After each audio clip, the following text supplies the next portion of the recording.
राधे राधे दोस्तों एक बार फिर स्वागत है आपका मेरे चैनल पे। जैसा कि आप जानते हैं कि वट सावित्री का व्रत आने वाला है। आज हम चर्चा करते हैं इसी व्रत को लेकर।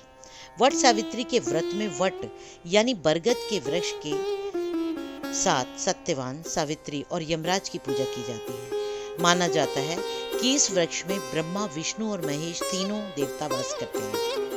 यह व्रत स्त्रियां अपने पति की लंबी आयु, उनके स्वास्थ्य और उन्नति के लिए करते हैं। संतान प्राप्ति की कामना को लेकर के भी करती हैं। यह व्रत ज्येष्ठ मास की अमावस्या को मनाया जाता है। पौराणिक कथाओं के अनुसार एक समय की बात है कि मध्य देश में अशुपति नाम का एक धर्मात्मा राजा राज्य करता था। उनकी कोई भी संतान नहीं थी, तो राजा ने संतान हेतु यज्ञ करवाया। कुछ समय के बाद उन्हें एक कन्या की प्राप्ति हुई, जिसका नाम उन्होंने सावित्री रखा।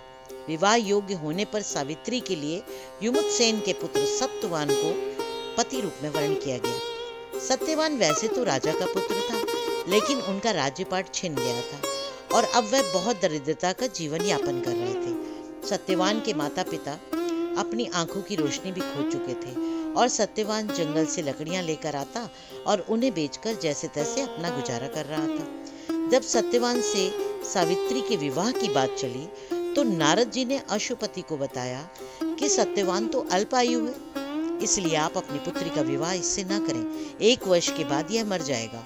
अशुपति सत्यवान की गरीबी को लेकर पहले ही बहुत चिंतित थे। उन्होंने सावित्री को समझाने की बहुत कोशिश की, लेकिन सावित्री ने एक न सुनी और अपने निर्णय पर अडिग रही। विवाह हो गया। सावित्री अपने सास ससुर और पति की सेवा करती रही।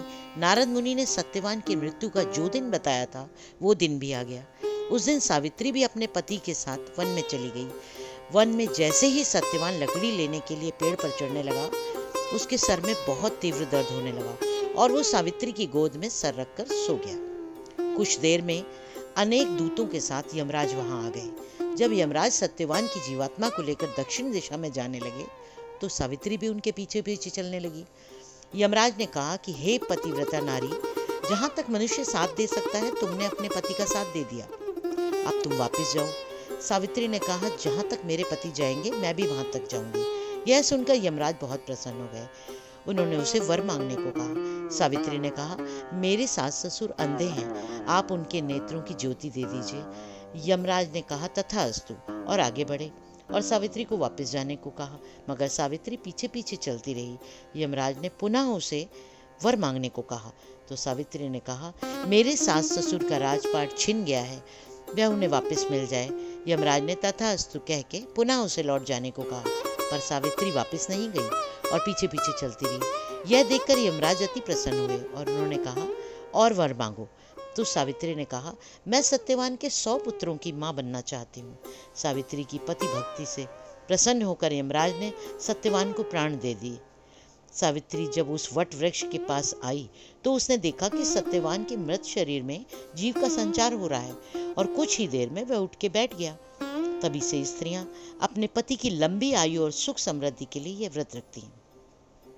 दोस्तों, वट सावित्री के व्रत की यह कथा अगर आपको अच्छी लगी हो तो आप मेरा चैनल लाइक करें और लोगों को भी शेयर करें। आगे आने वाली वीडियोस के लिए सब्सक्राइब करें। आपके ऐसा करने से मुझे मोटिवेशन मिलता है और मैं आपके लिए और भी अच्छी धार्मिक वीडियो बना सकती हूँ। धन्यवाद। राधे राधे।